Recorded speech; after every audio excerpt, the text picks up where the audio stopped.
Amados irmãos, queridas irmãs, louvado seja nosso Senhor Jesus Cristo, para sempre seja louvado. Hoje estamos assim vivenciando a terça-feira da sexta semana do tempo da Páscoa, dia 16 de maio, mês mariano. Então hoje convido sua família para juntos partilharmos a palavra de Deus, refletindo hoje o Evangelho de João, capítulo 16, versículo de 5 a 11. O Senhor esteja convosco, Ele está no meio de nós. Proclamação do Evangelho de Jesus Cristo, segundo João, glória a vós, Senhor. Naquele tempo disse Jesus a seus discípulos: Agora parto para aquele que me enviou, e nenhum de vós me pergunta: Para onde vais? Mas, por que vos disse isso? A tristeza encheu os vossos corações. No entanto, eu vos digo a verdade. É bom para vós que eu parta. Se eu não for, não virá até vós o defensor. Mas, se eu for, ele vos mandarei. E quando vier, ele demonstrará ao mundo o que consiste o pecado, a justiça e o julgamento. O pecado, porque não acreditaram em mim. A justiça, porque vou para o Pai, de modo que não mais me vereis. O julgamento, porque o chefe desse mundo já está condenado. Palavra da salvação, glória a vós, Senhor. Caríssimos irmãos, queridas irmãs, dá testemunho de Jesus no mundo em que os valores se concentram no ter, no poder, chega a ser um grande desafio, mas é justamente dentro dessa realidade que o nosso testemunho se faz necessário.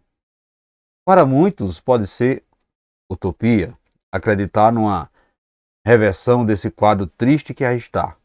Um mundo criado por Deus para o bem do homem, sendo destruído pelo próprio homem.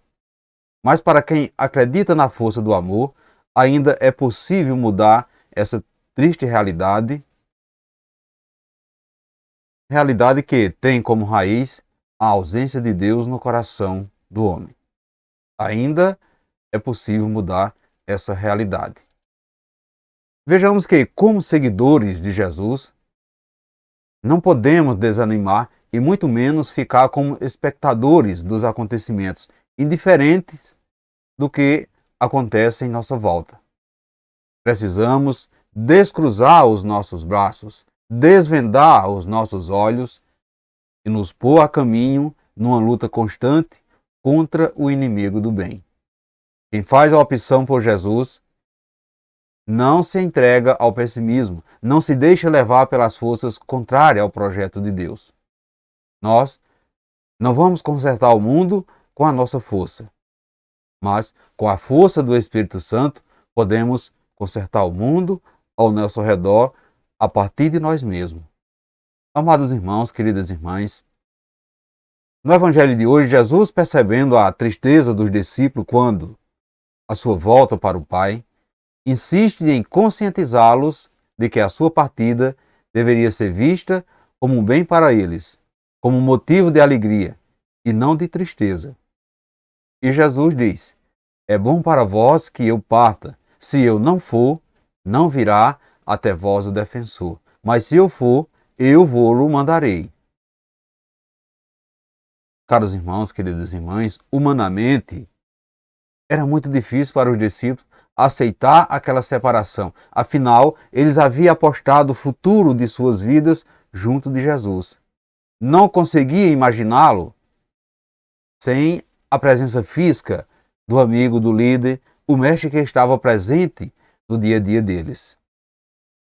Eles só foram compreender a importância dessa separação física depois de receber o Espírito Santo. Hoje, à luz do Espírito Santo, nós a compreendemos que a volta de Jesus para o Pai foi decisiva para a reintegração entre o Criador e a sua criação. Portanto, meus irmãos e minhas irmãs, é importante conscientizarmos de que a missão de Jesus aqui na Terra não terminou com a sua volta para o Pai. Ela continuou através dos discípulos de ontem e hoje continua com cada um de nós que somos os seus discípulos de hoje. O nosso testemunho cristão centra-se no amor que Deus infundiu em nossos corações, pelo qual Ele nos oferece uma vida nova em Jesus Cristo. Todo o mistério de Jesus foi marcado pela dedicação carinhosa a todos o que o Pai lhe confiaram. Todo o cuidado que ele teve para com seus discípulos, hoje ele tem para conosco. Apenas que muitos de nós somos ingratos. Atendemos às exigências do mundo moderno e não damos ouvido aos apelos de Jesus. A vida de união e comunhão com Deus na pessoa do Filho e do Espírito Santo vai impregnando em nós à medida em que vamos nos abrindo à ação do Espírito Santo.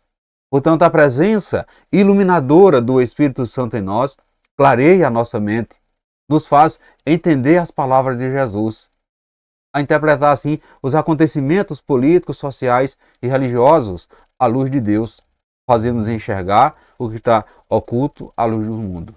Portanto, meus irmãos e minhas irmãs, Jesus foi fiel ao projeto do Pai e fez tudo o que estava escrito para que o homem alcançasse a salvação e pudesse ter comunhão com Deus. Portanto, na hora certa, ele procurou abrir os olhos dos seus discípulos e explicar as coisas que iriam acontecer. Ele teria que voltar para o Pai, porém prometia que iria enviar ao homem o seu defensor, o advogado, ou seja, aquele que esclarecia todas as nossas dúvidas. O Espírito Santo é quem nos faz enxergar o nosso pecado. É ele quem nos ensina a viver a justiça e nos livra da mentalidade do mundo julgador que prega a tirania, o interesse próprio, a cobiça das coisas. Meus irmãos e minhas irmãs, o Espírito Santo é o enviado do Pai e do Filho para nos fazermos santos, a trilharmos um novo caminho desde já. Ser santo é ser bom. Ser santo é amar como Jesus amou, provando isso desde já aqui na terra, esses momentos. Muitas vezes, ser santo nos leva à renúncia que colocamos na nossa cabeça que ser santo não é bom. Mas ser santo é bom. É necessário que nós nos entregamos verdadeiramente nas mãos de Jesus. Deixar que o Espírito Santo haja em cada um de nós. Portanto, meus irmãos e minhas irmãs, nesse dia de hoje, devemos nos questionarmos. Temos aproveitado a ação do Espírito Santo na nossa vida? Como é que podemos perceber o que ele tem feito na nossa vida para que a gente podemos compreender verdadeiramente essa ação? Você já conhece o seu pecado? Já sabe o que é a justiça e o julgamento de Deus? Reflita isso no dia de hoje, amados irmãos e irmãs. E peçamos ao Pai que nos conceda o Espírito Santo que nos dá força para enfrentar e vencer o mundo. Nos conceda o Espírito Santo para mantermos-nos fiel a seu Filho Jesus, que é o nosso Salvador. Assim seja para sempre. Amém. Amados irmãos, queridas irmãs, desejo a todos vocês e a sua família uma santa e abençoada terça-feira e que desça sobre todos vós a bênção desse Deus que é todo-poderoso, Ele que é Pai, Filho e Espírito Santo. Amém. Fiquemos sempre nessa paz de Deus que é o nosso Salvador, agora e sempre. Amém.